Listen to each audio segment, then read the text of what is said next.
Hi, it's my coronavirus diary for today. Today is Sunday.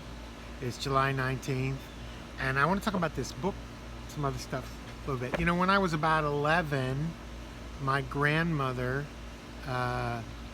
gave me a book, and it was called A Zoo in My Luggage, and it's kind of a grown-up book. When I was 11, I was reading compilations of Mad Magazine and Archie comics and stuff. I wasn't reading memoirs by English naturalists. So the book sat on my shelf for a long time. Decades, until finally, I think maybe 10 years ago, so I sort of weeded out for good. But I thought about this book often, and then I was reminded of it.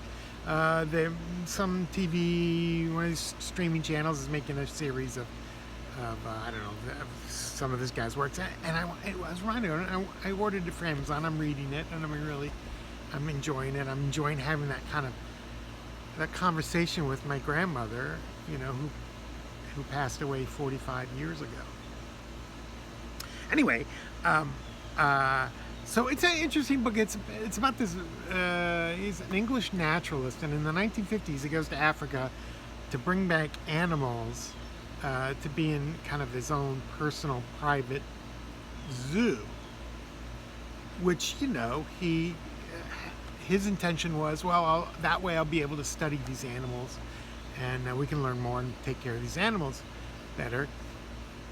But in hindsight, he probably should have left the animals alone. And also he has a lot of dialogue from the Africans who helped him, and they're really uncomfortably racist. But I think, this guy's got good intentions. It got me thinking about intentions. I mean, we use that phrase a lot. Good intent. I think often, I have good intentions. Maybe you do too. But what does that exactly mean? It's just it's an idea. It's nothing. It's invisible. It's a notion.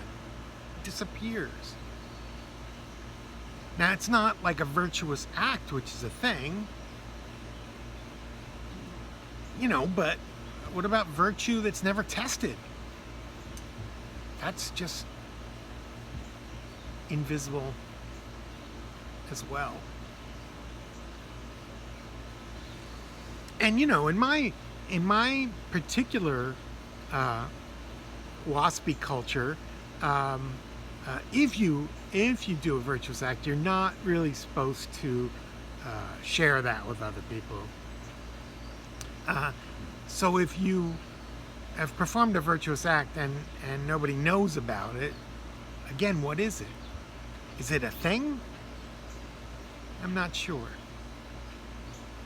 So I've been thinking about those things. I like to think that my grandmother, she was Scottish and had red hair and was a Christian Scientist and an early Montessori school teacher from way back in the 30s too. An interesting person who I never really knew, but now maybe I'm having this conversation with her about virtue. And also, there's only one cookie left.